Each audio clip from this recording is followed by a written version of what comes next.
धार विधानसभा seat पर नाम वापसी के बाद आज स्थिति स्पष्ट हो गई। कुल 12 उम्मीदवार चुनाव मैदान में हैं, जिनमें कांग्रेस व भाजपा के 2 बागियों सहित 10 निर्दलीय उम्मीदवार शामिल हैं। धार विधानसभा सीट पर पिछले कई चुनावों से एकाधिकार जमाए बैठे विक्रम वर्मा एवं उनकी पत्नी वर्तमान विधायक नीना वर्मा के लिए पार्टी के ही बागी युवा उम्मीदवार राजीव यादव कहीं जीत की राह में रोड़ा बन नीना वर्मा को चौका लगाने से वंचित न कर दे।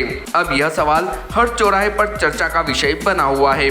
नामांकन पत्र वापसी के बाद धार विधानसभा क्षेत्र में भाजपा के बागी निर्दलीय प्रत्याशी राजीव यादव ने पिछले कुछ दिनों से चल रही अटकलों पर विराम लगाते हुए स्पष्ट कर दिया कि वह किसी भी दबाव में नहीं आए और व्यक्तिवाद वंशवाद के खिलाफ चुनाव मैदान में उतरकर जनता के बीच जा रहे हैं। यह बात पत्रकार वार्ता के बीच उन्होंने कही। राजीव यादव ने कहा कि व्यक्ति विशेष ने पार्टी को हाईजेक कर लिया है और संगठन को कमजोर कर शराब माफिया के हाथ में दे दिया। यहाँ तक कि विधायक नीना वर्मा शराब फैक्ट्री में पार्टनर बन गई। विक्रम वर्मा और उनकी पत्नी नीना वर्मा के 9 चुनाव के संचालक रहे अनंत कुमार अग्रवाल ने पत्रकारों से चर्चा करते हुए बताया कि हमने दिल्ली भोपाल तक हाई कमान से धार का टिकट बदलने की मांग की, लेकिन हाई कमान ने हमें अनसुना कर दिया और नीना वर्मा को टिकट दे दिया, जिसके कारण हमें मजबूरी में राजीव यादव को खड़ा करना पड़ा। युवाओं के चहेते राजीव यादव वर्मा दंपति के खिलाफ हनुमान के समान विकल्प के रूप में उभरे हैं। विक्रम वर्मा और नीना वर्मा ने विधायक रहते हुए धार में विकास के कोई कार्य नहीं किए। 45 वर्षों में धार को स्वच्छ पेयजल की व्यवस्था नहीं कर पाए। आज भी हफ्ते में 2 दिन पानी मिलता है। धार में बनाए गए ऑडिटोरियम, जिसका नाम राजा भोज के नाम पर रखा गया था, उसे बदलकर विक्रम वर्मा ने ऑडिटोरियम का नाम अपने नाम पर रखने का प्रयास किया। इस प्रकार विक्रम वर्मा अपने आप को राजा भोज से भी बड़ा समझने लगे। भारतीय न्यूज के लिए धार से साबिर खान एफएम की रिपोर्ट। मैं जनता की सेवा के लिए उतरा हूँ। मेरा पूरा जीवन जनता की सेवा के लिए रहा है। मैं बचपन से संगठन और समाज के लिए काम करते आया हूँ। एक राष्ट्रवादी विचारधारा के तहत काम करते आया हूँ और ये मेरा पूरा जीवन रहा है, लोगों के बीच में रहा है।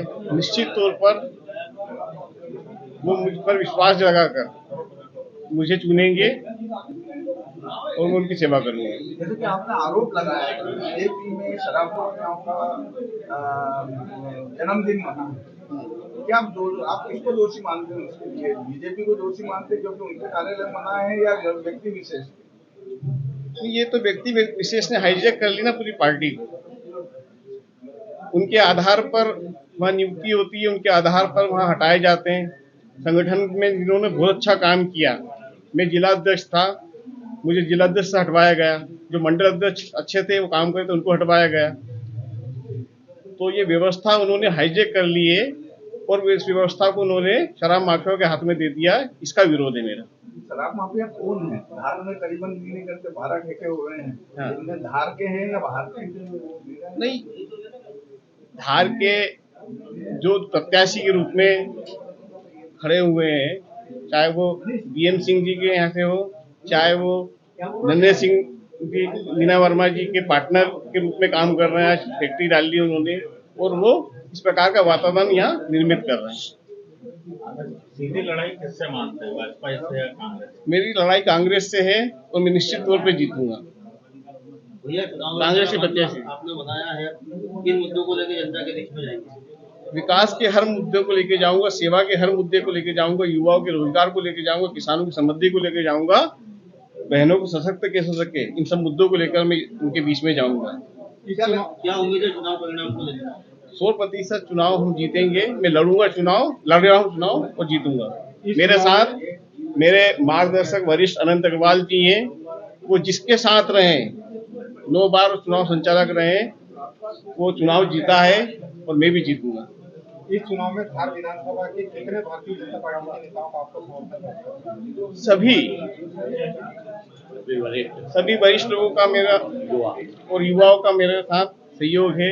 करण सिंह जी परमार, देवेंद्र पटेल जी, अशोक पटेल जी, सभी लोग मेरे साथ खुलकर उतरे हैं और रैली से लेकर अभी तक सारे कार्यक्रमों में वो निश्चित तौर पर वो मेरे साथ कंधे से कंधा मिलाकर इस चुनाव को लड़ेंगे और हम चुनाव को जीतेंगे। कितने बीजेपी के कार्यकर्ता आपके शामिल हैं?